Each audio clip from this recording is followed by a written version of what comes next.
கர்த்தர் உங்களை ஆசீர்வதிப்பாராக. கர்த்தர் கொடுத்த இந்த நாளுக்காக நான் கர்த்தரை நன்றியோடு ஸ்தோத்திரிக்கின்றேன். உங்கள் முகங்களை எல்லாம் பார்க்கும் பொழுது நான் மிகவும் மகிழ்ச்சி அடைகின்றேன். நாம் நிற்பது தேவனுடைய கிருபை, நாம் நிர்மூலமாகாததும் தேவனுடைய கிருபை. நம்முடையவைகள் எல்லாம் தேவன் தந்தவைகள். நம்முடைய உயிரை கூட தேவன் தந்த உயிர். ஆகவே நாம் அவருக்கு நன்றி செலுத்த கடனாளிகளாக இருக்கின்றோம். அவரை ஸ்தோத்திரித்து துதித்து ஆராதித்து எல்லா மகிமையும் கனத்தையும் அவர் கொடுக்க நாம் கடனாளிகளாக இருக்கின்றோம். நாம் கர்த்தரை பார்த்து இந்த நாளில் சொல்ல வேண்டிய விஷயம், என்னுடையவைகள் எல்லாம் நீ தந்தவைகள், நானும் உன்னுடையவன். இந்த நாள் கர்த்தர் தந்த நாள். நாம் இதில் களி கூற கடவோம். அங்கே வந்து இன்னைக்கு ஒரு சாட்சியா சொல்றேன். இந்த 3 நாள் எனக்கு வந்து 75 வயசு கம்ப்ளீட் ஆகும். 75வது பிறந்த நாள். கர்த்தர் 75 வருஷமா என்னை அற்புதமாக வழி நடத்தி இருக்கின்றார். அற்புதமாக அதிசயமாக வழிநடத்தி இருக்கின்றார். அவருடைய பரிசுத்த நாமத்துக்கு ஸ்தோத்திரம். நான் சாட்சி சொல்ல ஆரம்பிச்சா ஒரு பெரிய புத்தகமே எழுத வேண்டியது இருக்கும். ஆகவே சாட்சி சொல்வதற்கு எனக்கு நேரம் இல்லை. கர்த்தருக்கு நான் நன்றி செலுத்துகிறேன். ஆனா என் வாழ்க்கையில இந்த 75 வருஷத்துல நான் கற்றுக்கொண்ட பாடங்கள், கர்த்தருக்கு நல்லா ஊழியம் செஞ்சேன். இல்லந்தோறும் நற்செய்தி, வீடு வீடா போய் டிராக்ட் கொடுப்பேன். நார்த் மெட்ராஸ்ல ஹாஸ்பிட்டலில் நோயாளிகளை சந்தித்து ஜெபிப்பேன். தெருவில் நின்று அன்பு சகோதரர்கள் நிறைய பேர்களோடு சேர்ந்து தெருவிலேயே நாங்கள் தேவனுடைய சுவிசேஷத்தை அறிவிப்போம்.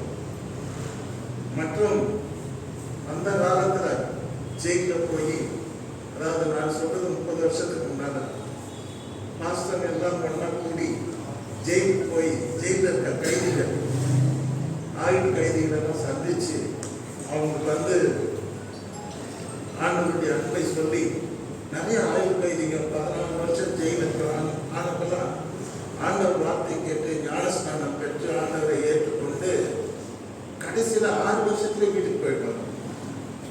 நிறைய ஆயுள் கைதிகள் ஜெபம் பண்ணி பண்ணி முழங்காலாம் கருப்பா இருக்கும். நாங்கள் போன உடனே எங்களுக்கு அந்த ஜெயில இருக்க மோரெல்லாம் கொடுப்பாங்க. அப்போ நான் வாலிபன், அதுதான் வாங்கி குடிப்பேன். குடிச்ச பிற்பாடு எல்லாரும் சேர்ந்து ஒரு குறிப்பிட்ட இடம் வரைக்கும் தான் நாங்கள் போனோம். அதுக்கு மேலே உள்ளதான் நாட்டாளர்கள். அப்போ சிறைத்துறை அதிகாரிகளுக்கு ஒரு பெரிய நல்ல விசுவாசம், அவர் தான் டிஐஜி ஜெயிக்கு, அவர் எங்களுக்கெல்லாம் பர்மிஷன் கொடுத்திருந்தார். ஆகவே சிறையிலே சென்று மத்திய சென்ட்ரல் ஜெயிலுன்னு சொல்லுவாங்க, அதுக்குள்ள போய் கைதிகளுக்கு நான் ஊழியம் செய்திருக்கின்றேன். இதையெல்லாம் என்னுடைய பாக்கியமாக கருதுகிறேன். 75 வயசுல நீ என்ன செய்தாய் அப்படின்னு கேட்டா, நான் என்னெல்லாம் செய்தேன்னா, ஒரு கிராமத்துல போய் 60 மைல் தூரத்தில் இருக்க கிராமத்துல போய் தாழ்த்தப்பட்ட மக்கள், ஒடுக்கப்பட்ட மக்கள், புறக்கணிக்கப்பட்ட மக்களுக்கு ஒரு பியூட்டிஃபுல் சர்ச் ஒன்று கட்டி கொடுத்தாரு. ஆல்மோஸ்ட் அந்த சர்ச் எப்படி இருக்குன்னா, இப்படி இருக்கும், நடுவில் சிலுவை இருக்கும், ஆல்மோஸ்ட் நம்ம மாடல்ல இருக்கும், நம்ம அளவுக்கு பெருசு கிடையாது. 2வது வட சென்னையில் சுவிசேஷத்தை அறிவிச்சு அங்க ஒரு ஆலயத்தை கட்டியிருக்கிறேன். அந்த 100 இந்து கான்வெர்ட்ஸ் இருக்காங்க. இன்னும் கேட்டால் நம்ம சபையை விட அதுக்கு ரொம்ப பவர்ஃபுல்லாக இருக்குது. அங்கே ஹைலி எஜுகேட்டட் இருக்காங்க, ஆர்டினரி பீப்புள் இருக்காங்க சபையில். ரொம்ப அருமையான இந்த சபை நடக்குது. வாழ்நாளை எல்லாம் நான் ஒரு நாளும் வீணாக ஆக்குனதில்லை. ஆஃபீஸ்லேருந்து வருவேன், அப்புறமா போய் கர்த்தருக்கு ஊழியம் செய்வேன். எப்படி என் நாட்களை கர்த்தருக்காக கழித்ததில் நான் மிகவும் பெருமைப்படுகிறேன். கர்த்தர் உங்களை ஆசீர்வதிப்பாராக. எண்ணிப்பார் நீ பெற்ற நன்மைகள், எண்ணிப்பார் நீ பெற்ற பாக்கியங்கள். கர்த்தர் செய்த யாவும் வியப்பை தரும். கர்த்தரின் வாழ்க்கையிலே செய்த நன்மைகள், பாக்கியங்கள், அவர் கொடுத்த மன்னிப்பு, ரட்சிப்பு, ஆசீர்வாதங்கள் கிருபா படங்கள் இதெல்லாம் இன்னைக்கு பார்க்கும்போது எனக்கு ஆச்சரியமாக தான் இருக்கும். அருமையானவர்களே, நாம் புதிய வருஷத்துக்குள்ளே பிரவேசித்து இதுவரை 5வது நாள் தான், 5 நாட்கள் தான் ஆகிறது. நாம் இந்த வருஷத்திலே தேவனுடைய பிள்ளைகளா நாம் என்ன செய்ய போகிறோம்? நம்முடைய இலக்கு என்ன? நம்முடைய எண்ணம் என்ன? நம்முடைய விருப்பம் என்ன? நம்முடைய தீர்மானம் என்ன? நம்முடைய தீவிர திட்டம் என்ன? இந்த வருஷத்துல நாம் என்னதான் பண்ண போறோம் அப்படின்னு ஏதாவது ஒரு இலக்கு, எண்ணம், விருப்பம், தீர்மானம், உங்களுக்கு ஏதாவது ஒரு டார்கெட், இன்டென்ஷன், டிசைர், ரெசல்யூஷன் ஏதாவது இருக்கா? இருக்கும். இந்த வருஷத்துல நான் தேவனுடைய பிள்ளையா இப்படியெல்லாம் வாழ போறேன் அப்படிங்கிற ஒரு இலக்கு நமக்கு இருக்கணும், தரிசனம் இருக்கணும். பைபிள் படி பார்த்தா we should have a vision, the way which I am going to walk. நான் எந்த வழியிலே நடக்க போகின்றேன், நான் இந்த வருஷத்திலே நான் என்ன செய்ய போகின்றேன். ஆங்கிலத்திலே சொல்வார்கள் லைஃப்ஸ் பர்பஸ், உன் வாழ்க்கையினுடைய நோக்கம். பவுல் அழகாக சொல்வார், நான் இலக்கை நோக்கி தொடர்கிறேன். எனக்கு ஒரு இலக்கு இருக்கிறது, ஒரு கோல் இருக்கிறது, நான் ஒரு எய்ம் இருக்கிறது, அதை நோக்கி நான் தொடர்கிறேன். கிறிஸ்து எனக்கு ஜீவன், சாவி எனக்கு ஆதாயம். நான் வாழ்வது கிறிஸ்துக்காக வாழ்கின்றேன். உயிரோடு இருந்தாலும் நான் வாழ்கின்ற வாழ்க்கை கிறிஸ்துக்காக வாழ்கின்றேன் என்று தன்னுடைய இலக்கை, தன்னுடைய லட்சியத்தை, தன்னுடைய எண்ணத்தை, தன்னுடைய தீர்மானத்தை, தன்னுடைய விருப்பத்தை அவர் உலகத்துக்கு சுட்டி காட்டுகிறார்.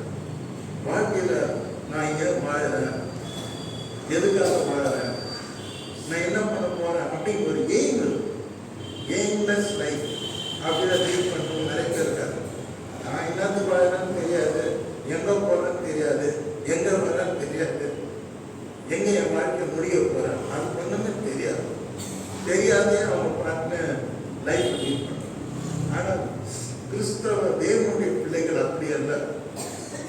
அவர்கள் இலக்கை நோக்கி தொடர்கிறவர்கள். எதிரே பவுல் எழுதுகிறார், பாரமாய் நிற்கிற எல்லாவற்றையும் தள்ளிட்டு விசுவாசத்தை துவக்குகிறவரும் முடிக்கிறவருமாக இருக்கிற நம்முடைய ஆண்டவராகிய இயேசு கிறிஸ்துவை நோக்கி நாம் என்ன பண்ண கடவுளோம், ஓட கடவுளோம். பவுல் சொல்றார், நான் நல்ல போராட்டத்தை போராடினேன், ஓட்டத்தை முடித்தேன்.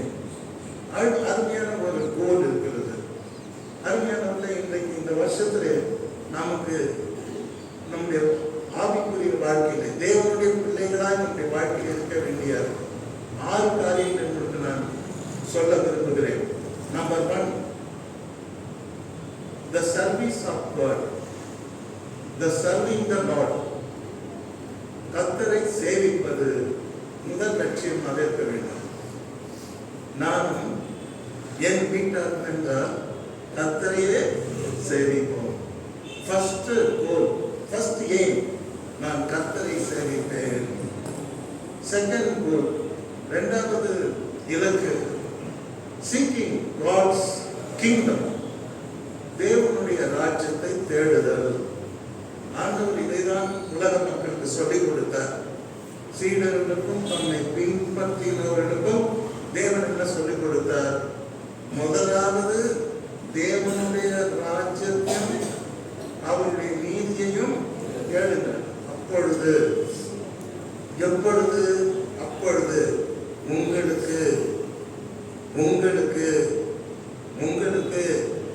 எல்லாம் உங்களுக்கு எல்லாமே இருக்கு, எல்லாம் உங்களுக்கு கூட கொடுக்கப்படும். இந்த வருஷத்திலே நாம் ஒரு தீர்மானத்தை எடுக்க வேண்டும். நான் தேவனை தேடுவேன், அவருடைய ராஜ்யத்தை தேடுவேன், நான் கர்த்தரை பின்பற்றுவேன், கர்த்தரை சேவிப்பேன் என்று சொல்ல வேண்டும். 3வதாக தேவனுடைய பிள்ளைகளுடைய அந்த இலக்கு, அந்த விருப்பம், அந்த எண்ணம், அந்த தீர்மானம் என்னவாக இருக்க வேண்டும் என்றால் Father's will. ஆண்டவர் அடிக்கடி சீடர்களுக்கு சொல்லிக் கொடுத்தார், ஜெபத்துல கூட சொல்லிக் கொடுத்தார், பூமியில சித்தம் செய்யப்படுவதாக. இந்த வருஷத்திலே தேவன் கொடுத்த இந்த வருஷத்திலே தேவன் கொடுத்த இந்த அருமையான பாரத தேசத்திலே அழகான தமிழ்நாட்டிலே வாழ்கின்ற நாம் தேவனுடைய சித்தத்தை செய்கிறவர்களாக இருக்க வேண்டும். Doing the will of God. ஆண்டவர் அடிக்கடி சொன்னார், என்னை நோக்கி கர்த்தாவே கர்த்தாவே சொல்லாதீங்க, என் பிதாவின் சித்தத்தின்படி செய்கிறவனே பரலோக ராஜ்யத்தில் பிரவேசிப்பானை அல்லாமல் என்னை நோக்கி கர்த்தாவே கர்த்தாவே என்று கூப்பிடுகிறவன் பரலோக ராஜ்யத்தில் பிரவேசிக்க மாட்டான். Therefore, doing the will of God is better than anything. தேவனுடைய சித்தத்தை செய்வதுதான் மிக கிறிஸ்தவ வாழ்க்கை, part of the Christian life, part of the Christian life என்பதை நாம் புரிந்து கொள்ள வேண்டும். Doing the will of God. ஆண்டவர் இயேசு கிறிஸ்து மனிதனாக அவதாரம் எடுத்து வந்த நாட்களிலே அவர் சொன்னார், ஆகிலும் என்னுடைய சித்தத்தின்படி அல்ல, உன்னுடைய சித்தத்தின்படி எனக்கு ஆகப்பட்டது. இந்த வருஷத்துல நாம் என்ன சொல்ல போறோம்?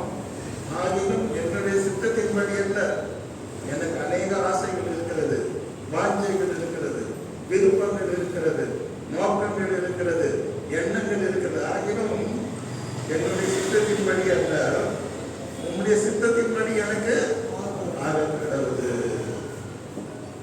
இது மூன்றாவது இந்த வருஷத்திலே நமக்கு இருக்க வேண்டிய கோலாக இருக்க வேண்டும். நான்காவது பார்க்கும் பொழுது finishing the divine task. கர்த்தர் கொடுத்த அந்த தெய்வீக வேலையை நாம் செய்து முடிக்க வேண்டும். எல்லாரும் ஒரு ஊழியம் கொடுத்திருக்கார். மூப்பர் ஊழியம், விசுவாசிகளா உங்களுக்கும் ஒரு ஊழியம், போதாரா எனக்கும் ஒரு ஊழியம். எல்லாருக்கும் கர்த்தர் தாளங்களை கொடுத்திருக்கிறார். ஒருவனுக்கு 5 என்றால் ஒருவனுக்கு 2, ஒருவனுக்கு 1 என்று ஆண்டவர் எல்லாருக்கும் திறமைகளையும் தாளங்களையும் கொடுத்திருக்கிறார். இதை கொண்டு பூமியிலே வாழ்கின்ற நாம் இந்த பூமியிலே தேவனை மகிமைப்படுத்த வேண்டும். Glorifying God.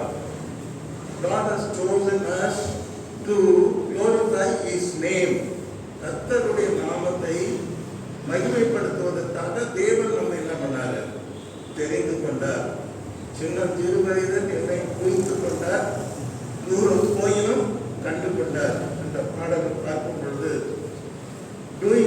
finishing the divine task. நம்முடைய வாழ்நாளின் கடைசியில இறுதியில நாம் ஆண்டவரை பார்த்து, நீர் எனக்கு கொடுத்த ஊழியத்தை, எனக்கு கொடுத்த வேலையை நான் செய்து முடித்தேன் என்று தைரியமாக சொல்ல வேண்டும்.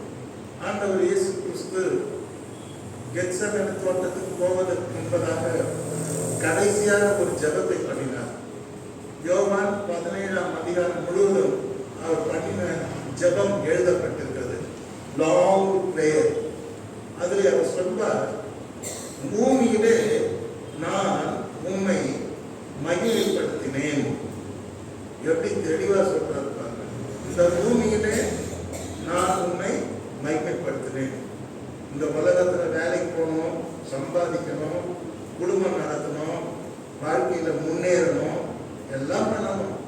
அதோடு கூட நாம் தேவனையும் என்ன பண்ணணும்? மகிமைப்படுத்தணும். தேவனை மகிமைப்படுத்தணுன்றதுக்காக வேலைக்கு போகக்கூடாதுன்னு இல்லை, சாப்பிடணும் சம்பாதிக்க கூடாதுன்னு இல்லை, நீங்க வீடு வாங்கக்கூடாதுன்னு இல்லை, குழந்தை குட்டிங்களை பெற்றுக்கக்கூடாதுன்னு இல்லை. கேட்டீங்கன்னா நீங்க நல்லா வாழணும், சுகமா வாழணும், அதை தேவன் விரும்புகிறார். ஆனால் அதே சமயத்துல பூமியில வாழ்கின்ற அந்த நாட்களிலே நீங்கள் தேவனை மகிமைப்படுத்துகிறதாக வாழ வேண்டும். அருமையானவர்களே, நான் அடுத்தபடியாக இந்த வருஷத்தை கொடுத்த தேவனுக்கு இந்த வருஷத்திலே செய்ய வேண்டிய நம்முடைய எய்ம் என்னவா இருக்கணும்னா, கம்ப்ளீட்டிங் த கோர்ஸ் ஆஃப், அதாவது தேவன் நமக்கு கொடுத்த வேலையை சந்தோஷத்தோடு முடிக்க வேண்டும். complete the course joyfully. Complete the course joyfully. இங்கே நாம் பவுல் அதை அழகாக சொல்லுகிறார். ஆகிலும் அவைகளில் ஒன்றையும் குறித்து கவலைப்படை, என் பிராணனையும் நான் அருமையான எண்ணேன், என் ஓட்டத்தை சந்தோஷத்தோடு முடிக்கவும், என் ஓட்டத்தை சந்தோஷத்தோடு முடிக்கவும், தேவனுடைய கிருபையின் சுவிசேஷத்தை பிரசன்னம் பண்ணும்படிக்கும் நான் கர்த்தராகிய இயேசு கிறிஸ்து பெற்ற ஊழியத்தை நிறைவேற்றவே விரும்புகிறேன். Complete the course joyfully. அதாவது இயேசு கிறிஸ்துவினிடத்தில் பெற்ற ஊழியத்தை நான் நிறைவேற்ற விரும்புகிறேன் என்று சொல்லுகிறார். அருமையானவர்களே, ஆண்டவர் நமக்கு கொடுத்த ஊழியத்தை நாம் நிறைவேற்ற வேண்டும். பாதியிலே பின்வாங்கி போனவர்கள் நிறைய இருக்கிறார்கள். ஆண்டவர் இயேசு கிறிஸ்து வாழ்ந்த நாட்களிலேயே அநேக சீடர்கள் பின்வாங்கி போனார்கள். கடைசி வரைக்கும் அவருடைய கூட இருந்தவர்கள் 12 சீடர்கள். காலம் வரும்பொழுது அவர்களும் அவரை விட்டு ஓடி போனார்கள் என்று நாம் பார்க்கிறோம். வேதம் சொல்லுகிறது, முடிவு வரையும் நிலைத்திருந்தவனே ரட்சிக்கப்படுவான். யார் ரட்சிக்கப்படுவான்? முடிவு வரையும் நிலைத்திருந்தவனே ரட்சிக்கப்படுவான் என்று நாம் பார்க்கின்றோம். ஆகவே நாம் கடைசி வரையும், கடைசி மூச்சு இருக்கிற வரைக்கும் கர்த்தராகிய இயேசு கிறிஸ்துவினிடத்தில் பெற்ற ஊழியத்தை நாம் நிறைவேற்றுவதாக இருக்க வேண்டும். அதை நிறைவேற்றவே நான் விரும்புகிறேன் என்று பவுல் சொல்லுகிறார். கர்த்தருடைய பரிசுத்த நாமத்துக்கு ஸ்தோத்திரம். கர்த்தர் கொடுத்த இந்த வருஷத்திலே நாம் சொல்ல வேண்டிய காரியம், கர்த்தாவே நீர் எனக்கு கொடுத்த ஊழியத்தை நிறைவேற்ற விரும்புகிறேன். போன வருஷம் கடைசி சண்டே நான் பேசும்போது, ஜனங்களோடு கூட பேசும்போது நான் மனம் கசந்து சொன்னேன். மனம் எப்படி சொல்றது, மனசின் ஆழத்துன்னு சொன்னேன். இந்த ஊழியர் இந்த வருஷம் 2021 கர்த்தர் எனக்கு கொடுத்த எல்லா ஊழியத்தையும் நிறைவேற்றி முடிக்க அவர் உதவி செய்தார். அதுக்கு தேவையான எல்லா எக்யூப்மெண்ட்ஸையும் எல்லா சப்போர்ட்டையும் கர்த்தர் எனக்கு கொடுத்தார் சொல்லி லாஸ்ட் சண்டே ஆஃப்டர் 2021 நான் ஒரு சாட்சியாக சொன்னேன். அதை நீங்களாம் கேட்டிருப்பீங்கன்னு நான் நினைக்கிறேன். அருமையானவர்களே, இப்போ 6வது இந்த வருஷத்திலே நமக்கு இருக்க வேண்டிய இலக்கு, டிசைர், எய்ம், நோக்கம் என்னன்னா அட்டைனிங் த கிரைஸ்ட் லைக்னஸ். அட்டைனிங் த கிரைஸ்ட் லைக்னஸ். நாம் கிறிஸ்துவை போல மாற வேண்டும். தேவசாயனாக மாறி நான் தேவனோடு இருப்பேன். ஒரு பாட்டு இருக்கு, தேவசாயனாக மாறி தேவனோடு இருப்பேன், நானும் தேவனோடு இருப்பேன். தேவசாயனாக நான் மாறி நான் தேவனோடு இருப்பேன் என்று அழகிய ஒரு பாடலை ஒரு பாடலாசிரியர் எழுதியிருக்கார். கடைசியாக நம்முடைய இந்த வருஷத்தின் நோக்கம் அவருடைய சாயலை நாம் தரித்துக் கொள்ள வேண்டும். நம் மனம் கிறிஸ்துவுக்குள்ளே அது மனம் மறுரூபமாக வேண்டும். Transfiguration in the mind, transfiguration in the natures. மறுரூபம் அடைகிறது. கிரைஸ்ட் லைக்னஸ், கிறிஸ்துவை போல அவருடைய சாயலை உடையவர்களாக நாம் மாற வேண்டும் என்று தேவன் விரும்புகிறார். நான் அதற்கு பிலிப்பியருக்கு எழுதின நிருபம் 2ஆம் அதிகாரம் 13ஆம் வசனம் 14ஆம் வசனத்தை வாசிக்க விரும்புகிறேன். ஏனெனில் தேவனே தம்முடைய தயவுள்ள சித்தத்தின்படி விருப்பத்தையும் செய்கைகளையும் உங்களில் உண்டாக்குகிறவராக இருக்கிறார். நான் வீணாக ஓடினதும் வீணாக பிரயாசப்பட்டதும் இல்லை என்ற மகிழ்ச்சி கிறிஸ்துவின் நாளில் எனக்கு உண்டா இருப்பதற்கு ஜீவ வசனத்தை பிடித்துக் கொண்டு உலகத்திலே சுடர்களை போல பிரகாசிக்கிற நீங்கள் என்று பவுல் எழுதுகிறார். இதில் அவர் சொல்வது என்னவென்றால், வீணாக நான் பிரயாசப்பட்டதில்லை என்ற ஒரு மகிழ்ச்சி கிறிஸ்து வரும் பொழுது அந்த நாளிலே எனக்கு உண்டாயிருப்பதற்கு எனக்கு தைரியமா சொல்ல முடியும். நான் ஆண்டவருக்காக ஓடினேன், ஆண்டவருக்காக உழைத்தேன், ஆண்டவருக்காக பாடுபட்டேன். கிறிஸ்து வரும்போது அவருக்கு முன்னால் நின்றேன். ஆண்டவரே, நான் உமக்காக நான் வாழ்ந்தேன், உம்மை போல நான் வாழ்ந்தேன் என்று தைரியமாக சொல்ல முடியும் என்று அவர் எழுதுகிறார். ஆக இந்த வருஷத்திலே நம்முடைய குறிக்கோள் 6 விதமாக இருக்க வேண்டும். முதலாவது serving the Lord, கர்த்தரை சேவித்தல். இரண்டாவது seeking God's kingdom, தேவனுடைய ராஜ்யத்தை தேடுதல். மூன்றாவது doing the Father's will, பிதாவின் சித்தத்தை செய்தல். நான்காவது finishing the divine task, பூமியிலே நான் உம்மை மகிமைப்படுத்துகிறேன். இந்த பூமியில நாம் வாழும் பொழுது தேவனுடைய பிள்ளைகளாக, தேவனுடைய சீடர்களாக, தேவனால் தெரிந்து கொள்ளப்பட்டவர்களாக, தேவனால் அழைக்கப்பட்டவர்களாக நாம் தேவனை மகிமைப்படுத்த வேண்டும். ஆண்டவர் சீக்கிரம் வரப்போகிறார். ஒரு சமயம் மரணம் ஒரு நாள் நம்மை சந்திக்கலாம். தேவனை முகமுகமாய் தரிசிக்கும் பொழுது அவர் நம்மை கேட்பார், நீ எனக்காக என்ன செய்தாய் மகனை, உனக்காக நான் ஜீவனை கொடுத்தேன் என்று சொல்லும் பொழுது, ஆண்டவரே, நான் உண்மை இந்த பூமியிலே நீர் கொடுத்த வாழ்நாளிலே உண்மை மகிமைப்படுத்தினேன். ஆண்டவரே, I glorify you, my Lord. எங்கெல்லாம் போய் நாம் மகிமைப்படுத்த தெரியுமா? ஆண்டவர் தைரியமா நம்ம சொல்லணும். அதுக்காக நம்மளை ஆயத்தப்படுத்தணும். ஐந்தாவது complete the course joyfully, கர்த்தர் கொடுத்த அந்த வேலை ஊழியத்தை நாம் நிறைவேற்ற வேண்டும். கடைசியாக நாம் இப்பொழுது பார்த்தோம், கர்த்தருடைய சாயலாக நாம் என்ன பண்ணணும்? மாறணும். பழைய மனுஷனாக இருக்கக்கூடாது. என்ன இப்போ பார்த்தா உலகம் மாறினே போகுது. அந்த காலத்தில் இருந்த உலகம் வேற, அந்த காலத்தில் இருந்த நாகரிகம் வேற, அந்த காலத்தில் இருந்த டெக்னாலஜி வேற. என்ன ஏடிஎம்னா என்னன்னு தெரியாது நாங்கள் சின்ன பசங்க இருக்கும் போது. என்ன இப்போ கார்டு போட்டால் துட்டு வந்துடுது. இப்போ காலம் மாறி போச்சு. என்ன இப்படி தட்டுறதுக்குள்ள அமெரிக்காவுக்கு நியூஸ் போயிடுது செய்தி. இப்படிதான் வாட்ஸ்அப்பில் ரெண்டு நிமிஷம் கூட ஆகாது. ஐம் ஆல் ரைட் அப்படின்றது அமெரிக்காவுக்கு போயிடும். உலகத்துக்கு எந்த நாட்டுக்கு வேணால் போகணும், அமெரிக்கா மாத்திரம் இல்லை. இன்னைக்கு டெக்னாலஜி ஃபாஸ்ட். சாப்பாடு ரொம்ப மாறி போச்சு. பழைய காலத்து டேஸ்ட் எல்லாம் இப்போ இல்லை. பழைய காலத்து ஹோட்டலில் சாப்பிட்டோம்னா ரொம்ப டேஸ்ட்டாக இருக்கணும். இப்போ பார்த்தீங்கன்னா 2 இட்லி சாம்பார் சாப்பிடுவோம், சின்ன மீனாக இருக்கும். So tasty. எங்கள் அப்பா எப்போ கூண்டு போவார், காற்று நிற்பேன். நான் சின்ன மீனை கூண்டு போவார், 2 இட்லி தான் வாங்கி கொடுப்பார். அப்போ ஒரு வடை வாங்கி கொடுப்பார். அவ்வளோ டேஸ்ட்டாக இருக்கும் பாருங்க. இப்போ டேஸ்ட்னா என்னன்னு தெரியாது. எல்லாம் மாறி போச்சு, உலகமே மாறி போச்சு. நாங்கள் அந்த மூவ் ஆயிடுச்சு. இன்னும் பார்த்தீங்கன்னா அமெரிக்காவில் ஒரு உலகத்தையும் கட்டுறாங்க ஸ்பேஸில். ஒரு சமயம் உலகம் அழிந்து விட்டால் அங்கே வாழ முடியுமா அப்படின்னு சொல்லி மேலே ஒரு உலகத்தை கட்டுறாங்க. அங்கேயே பயிர் செய்ய முடியுமான்னு பார்க்குறாங்க. எல்லா பயிரும் வச்சு அதை வெற்றியை அடைஞ்சிருக்காங்க. ஆகவே ஸ்பேஸில் வாழலாம், இந்த உலகம் அழிச்சிட்டாலும் மனுஷன் நினச்சி அதுக்கான பிரயாசத்தெல்லாம் நான் பண்ணியிருக்கேன். உலகம் ரொம்ப மாறி போச்சு. இப்போ கர்த்தருடைய பரிசுத்த நாமத்துக்கு ஸ்தோத்திரம். ஆக மொத்தம் இந்த 6 காரியங்களுக்காக நான் இந்த வருஷத்திலே ஆண்டவருக்காக வாழ வேண்டும்.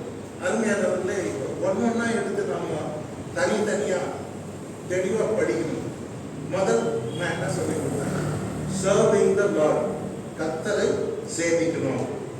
இப்போ யோசுவா 6 லட்சம் ஜனங்களை நிற்க வச்சு, தேவனால் மீட்கப்பட்ட ஜனங்கள், தேவனால் அழைக்கப்பட்ட ஜனங்கள், தேவனால் தெரிந்து கொள்ளப்பட்ட ஜனங்களோடு கூட அவர் பேசுறார். பேசி நீங்க ஒரு தீர்மானம் எடுக்கணும், நீங்க ஒரு டிசிஷன் எடுக்கணும். என்ன டிசிஷன் எடுக்கணும்? நீங்க யாரை சேவிக்க போறீங்க? You have to take decision அப்படின்னு சேலஞ்ச் பண்ண. உங்களுக்கு தெரியாது, அந்த காலத்துல தேவனால் தெரிந்து கொள்ளப்பட்ட ஜனங்கள் பின்வாங்கி போய் ஆனந்தத்திலே ஜீவித்தார்கள், அலங்காரத்திலே ஜீவித்தார்கள். மத்திய 3:14 படிக்கும் போது தேவனை ஏன் சேவிக்கணும்னு கேட்டாங்க. ஏன் இப்போ கூட அப்படி ஒரு ஜென்ரேஷன் இருக்குது. கர்த்தரை நான் ஏன் சேவிக்கணும்? வேறு தானியல் இவன் சொல்றான், கர்த்தரை கோயிலுக்கு நான் ஏன் போகணும், நான் ஏன் காணிக்க போடணும், நான் ஏன் முட்டிகால் போடணும்,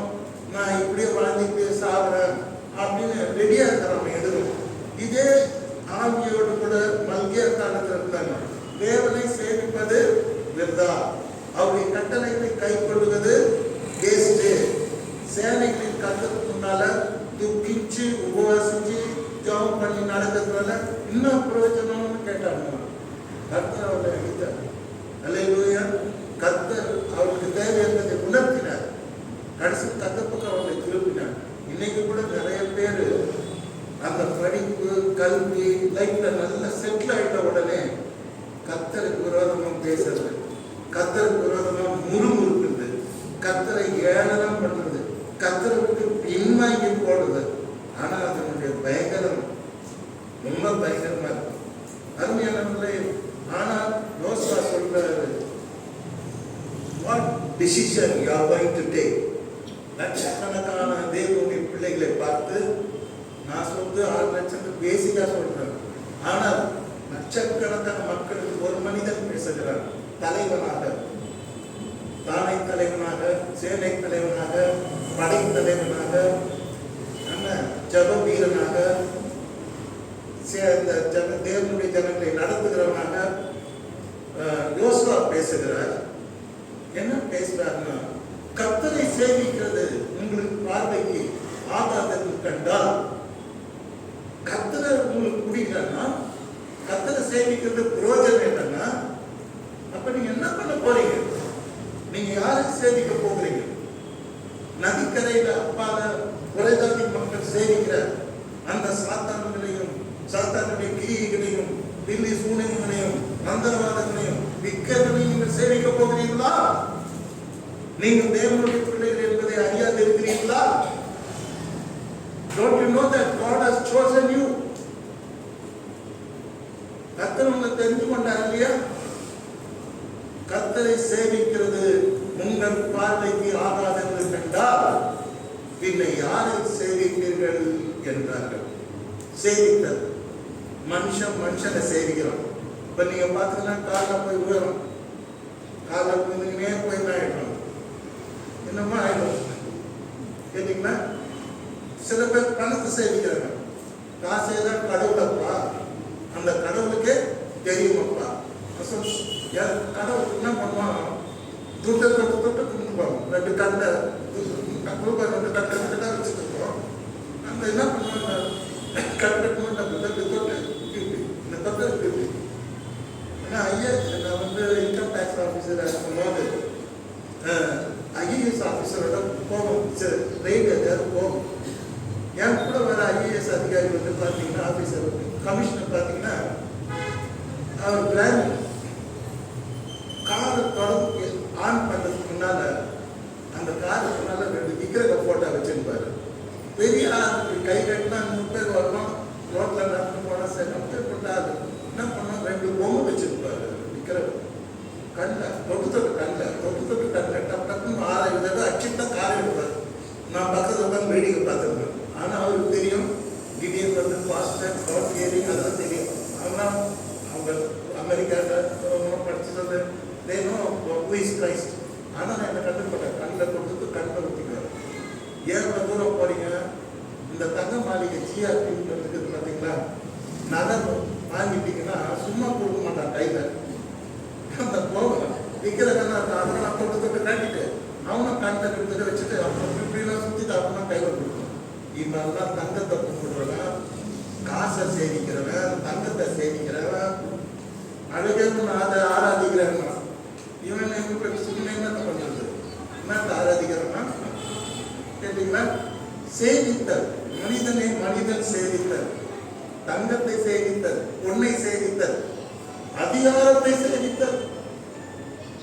புகழ் தான் வாழ்க்கை. இந்த புகழுக்காக கொலை செய்யவும் ரெடியா இருக்கிறோம். கேட்டீங்களா? எதற்காக? ஆகவே மனுஷனை சேவிக்கின்றான், பணத்தை சேவிக்கின்றான், பொருளை சேவிக்கின்றான். சில பேர் வேலைக்காக, அவன் அந்த வேலையில முன்னேற்றத்துக்காக, அதுக்கு என்னென்ன பண்ணணுமோ, யாரை நம்ம கூப்பிடணுமோ, மனுஷன் நம்ம கொண்டு இருப்போம். நிறைய பிராக்டிக்கலாக நம்ம பார்க்குறோம் இதெல்லாம். ஆனால் யோசுவா கிங்குங்க அவர் சொன்னாரு, கர்த்தரை சேவிக்கிறது உங்கள் பார்வைக்கு ஆகாதென்று கண்டார், பின்னை யாரை சேவிப்பீர்கள் என்று இன்று தெரிந்து கொள்ளுங்கள். இன்னைக்கு நீங்க டிசிஷன் எடுக்கணுங்கிறார். நாம தொடர்ந்து கானான் தேசத்தை சுதந்திரிக்க வேண்டும், நாம் முன்னேறி போக வேண்டும். அதுக்கு முன்னால நீங்க யாரை சேவிப்பீர்கள் என்று தெரிந்து கொள்ளுங்கள். Choose whom you are going to serve. Whom you are going to serve. Whom you are going to serve. யாரை சேவிக்க போகிறீர்கள் என்று தெரிந்து கொள்ளுங்கள் என்று சொல்லுகிறார்.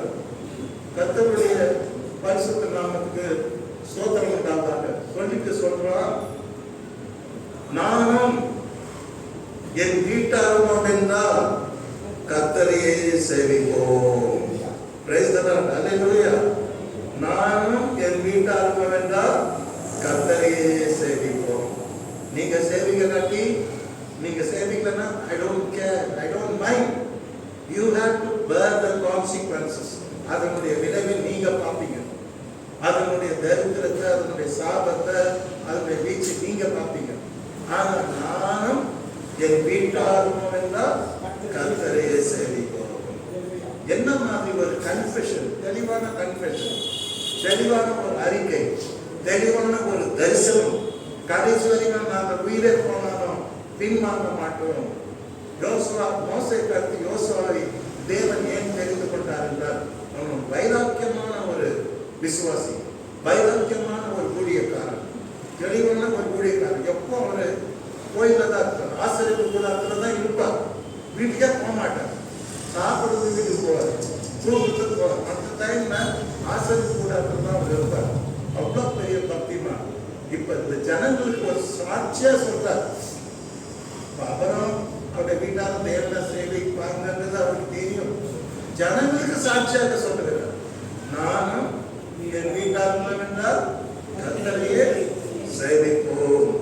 நாங்கள் கர்த்தரை தவிர யாரையும் சேவிக்க மாட்டோம். அல்லேலூயா. Praise the Lord. இந்த தெளிவு நமக்கு இருக்காமையானவர்களே. கர்த்தர் உங்களை ஆசீர்வதிப்பாராக. இந்த தெளிவோடு கூட நம்முடைய ஆவிக்குரிய வாழ்க்கையை நாம் நடத்த வேண்டும். நானும் என் வீட்டாரும் என்றால் கர்த்தரையே சேவிப்போம். ஒரு ஓட்டு சாங்க, ஒரு ஓட்டு சாங்க, பட் அது கோல்டு சாங்க.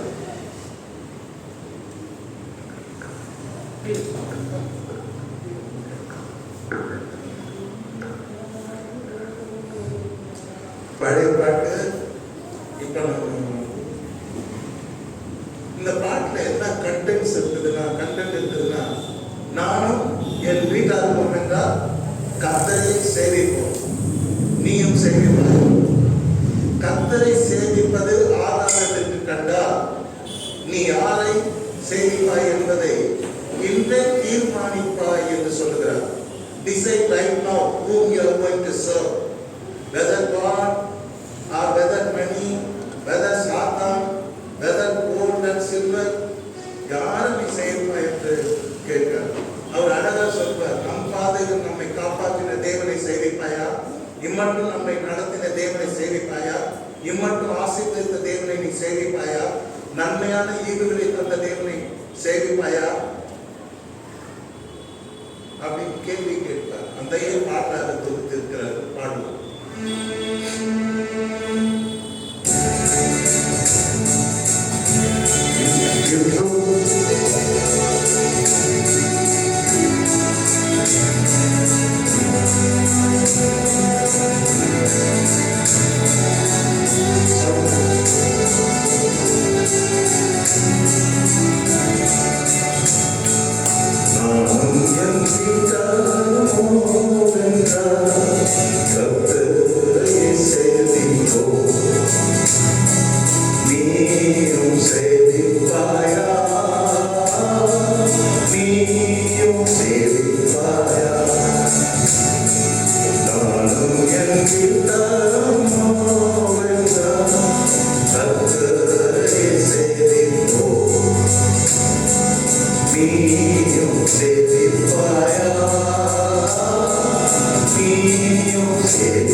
in the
2 மருமகள்கள் அந்த ஊர்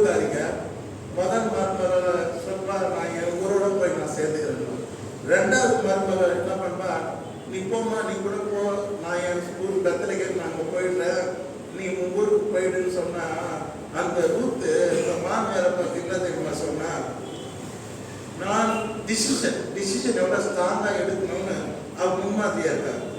நான் உண்மை விட்டு பிரிந்து போவதை பற்றி என்னோடு பேச வேண்டாம். என்ன மாதிரி டிக்ளரேஷன் பண்ண, எதை வேணா பேசுவாங்க அத்தை, நீங்க எதை வேணா பேசுங்க, ஆனா பொண்ணு உங்களை விட்டு நான் பிரிஞ்சு போறதை பற்றி பேசுறேன்.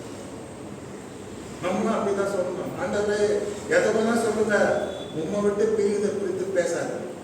நம்ம ஃப்ரெண்டு கிட்ட சொல்லணும்ல, எதை வேணா நீ சொல்றா, கத்தரை விட்டு பிரிகிற விஷயத்தை பத்தி பேசாத, ஞாயிற்றுக்கிழமை நான் போய் நீ எங்கன்னா போய் சொல்ல, திங்கக்கிழமை உங்களை பார்க்க,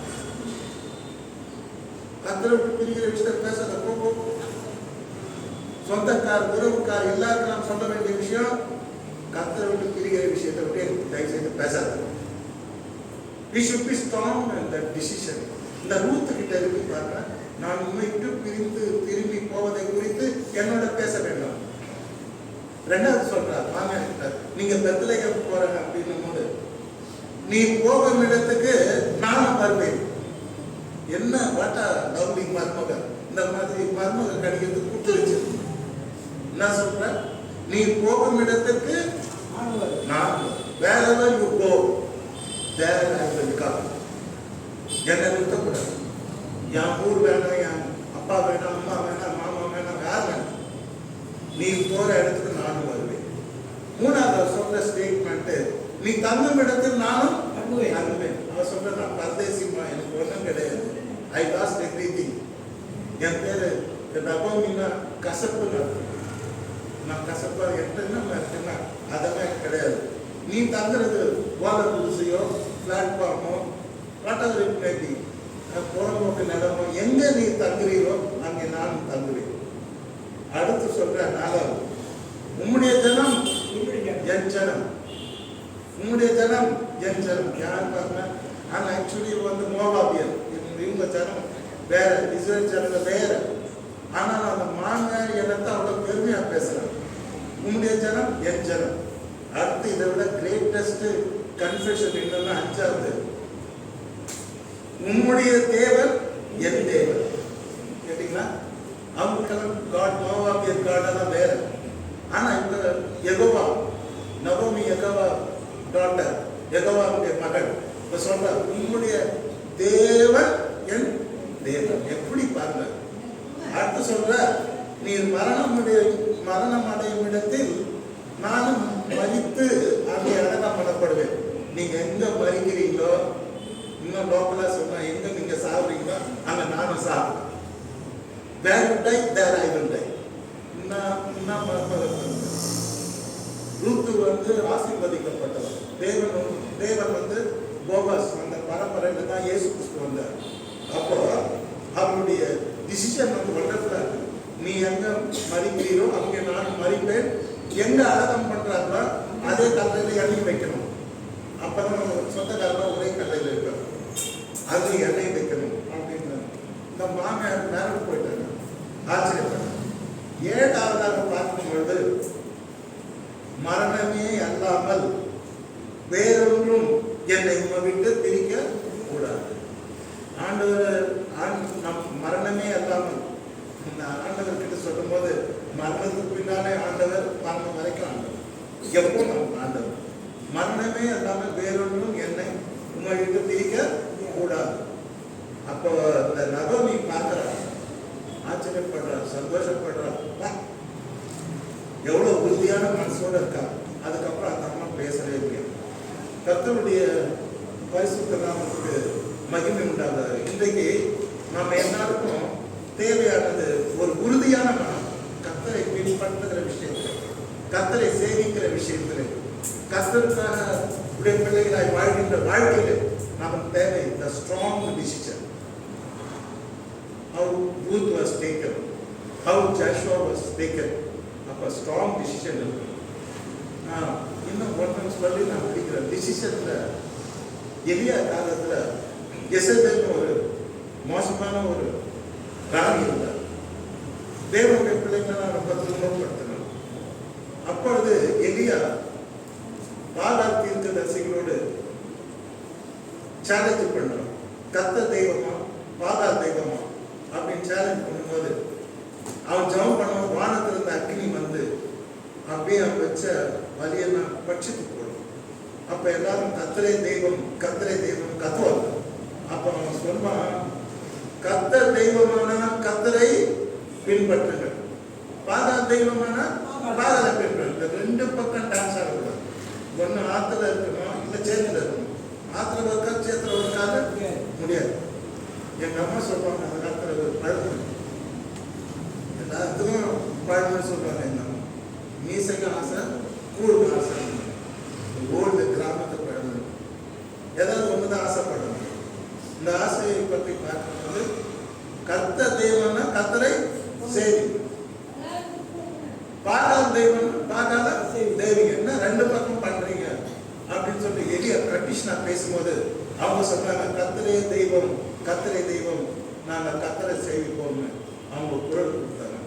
கர்த்தருடைய பரிசுத்த நாமத்துக்கு ஸ்தோத்திரம். அவன் ஜெபம் பண்ணும்போது அக்னி வந்து இறங்கினதுனால ஜனங்க அதை கண்ட போது முகம் குப்புற விழுந்து கர்த்தரே தெய்வம் கர்த்தரே தெய்வம் எல்லாரும் கர்த்தரன்னு சொல்லி நம்ம பார்க்கணும். இறுதியாக மோசே கடைசி காலம் அவருடைய மரண காலத்துல ஜனங்களை பார்த்து சொன்னார், ஜீவனையும் மரணத்தையும் ஆசீர்வாதத்தையும் சாபத்தையும் உங்களுக்கு முன்பாக நான் வைக்கிறேன். கர்த்தர் சொல்றார், நீங்கள் எதை தெரிந்து கொள்ள போகிறீர்கள்? ஜீவனை தெரிந்து கொள்ள போகிறீர்களா? மரணத்தை தெரிந்து கொள்ள போகிறீர்களா? ஆசீர்வாதத்தை தெரிந்து கொள்ள போகிறீர்களா? சாபத்தை தெரிந்து கொள்ள போகிறீர்களா? இதை உங்க முன்னால இருக்குது அப்படின்னு சொல்றாரு. அல்லேலூயா. What is your choice? மனுஷன் எதை வேணா தெரிஞ்சுக்கலாம். ஜீவனையும் தெரிஞ்சு கொள்ளலாம், மரணத்தை கூட தெரிஞ்சு கொள்ளலாம். அதே சமயத்தில் ஆசீர்வாதத்தை தெரிஞ்சு கொள்ளலாம், மனுஷன் சாபத்தையும் தெரிந்து கொள்ளலாம். அவன் left you. It is not left to God, it is left to you. இதை வானத்தை பூமியை நான் சாட்சி அளிக்கிறேன். நீங்களும் உங்க சந்தை விளைக்கும்படி என்னை பொறுத்தவரைக்கும் நீங்க ஜீவனை தெரிந்து கொள்ளுங்க. நீங்கள் யாரை தெரிந்து கொள்ள போகிறீர்கள்? ஜீவன், காட், ஜெகோவா. ஆசீர்வாதம், தேவனுடைய ஆசீர்வாதம். ஒரு நாளும் சாபத்தையும் மரணத்தையும் நாம் தழுவிக்கொள்ளவே கூடாது. கர்த்தர் கொடுத்த இந்த புதிய வருஷத்திலே அருமையான தேவனுடைய பிள்ளைகளே, நாம் நல்ல தீர்மானம் எடுக்க வேண்டும். எலியாவின் நாட்களிலே ஜனங்கள் தீர்மானம் எடுத்தது போல, மோசேயின் நாட்களிலே ஜனங்கள் தீர்மானம் எடுத்தது போல, ரூத் நகோமியோடு கூட நான் வாழப் போகிறேன் என்ற தீர்மானம் ரொம்ப உறுதியாக எடுத்தது போல, அதன் மூலமாக ஆண்டவர் இயேசு கிறிஸ்துவின் பரம்பரைக்கு சொந்தக்காரியானது போல, யோசுவா நானும் என் வீட்டார்கள் என்றால் கர்த்தரையே சேவிப்போம் என்று தீர்மானம் எடுத்தது போல, நாம் நல்ல தீர்மானங்களை நாம் எடுப்போம். இதனுடைய செய்தியின் தொடர்ச்சியை பிற்பாடு படிப்போம். இப்பொழுது நாம் முதலாவது பாயிண்ட்ல நாம நிற்போம். நானும் என் வீட்டாரும் என்றால் கர்த்தரையே சேவிப்போம். தனியா சேவிக்க கூடாது. இந்த ஃபேமிலி, நானும் என் வீட்டாரும் என்றால் கர்த்தரையே சேவிப்போம். சொன்ன சொன்ன நானும் என் வீட்டாரும் அப்படி சொல்லக்கூடாது. நான் சொன்னேன்னா அதான் சொல்லணும். நானும் என் வீட்டாரும் என்றால் கர்த்தரையே சேவிப்போம். சேவிப்போம். நீயும் சேவிப்பாயா? பாதி பேர் சொல்லாதீங்க. பின்னால காது கேட்கு. இப்ப பின்னால சொல்லுங்க. எல்லாரும் சேர்ந்து சத்தமா முடிச்சு பிரசர் முடிக்கும். மீதி பின்னால படிக்கிறேன். நானும் வெறும் நானும் தான் சொல்லணும். அதுக்குள்ள போயிடாதீங்க. நானும் என் வீட்டாரும் என்றால் உங்க வீட்டில் இருக்க எல்லாரையும் நினைச்சிங்கன்னு சொல்லணும். புரியுதா? நானும் என் வீட்டாரும் என்றால் கர்த்தரையே சேவிப்போம். ரெண்டு கை வச்சு சொல்லுங்க. கர்த்தரையே சேவிப்போம். இந்த வருஷம் எங்க கோல் இதுதான். இந்த வருஷம் எங்க எய்ம் இதுதான். நானும் என் வீட்டாரும் என்றால் கர்த்தரையே சேவிப்போம். மீறி படிக்கலாம். இதனுடைய தொடர்ச்சி நிறைய இருக்குது. கர்த்தர் உங்களை ஆசீர்வதிப்பாராக. நம்முடைய ஆராதனைக்கு இறுதியாக பாட்டு புஸ்தகத்திலிருந்து 341வது பாடலை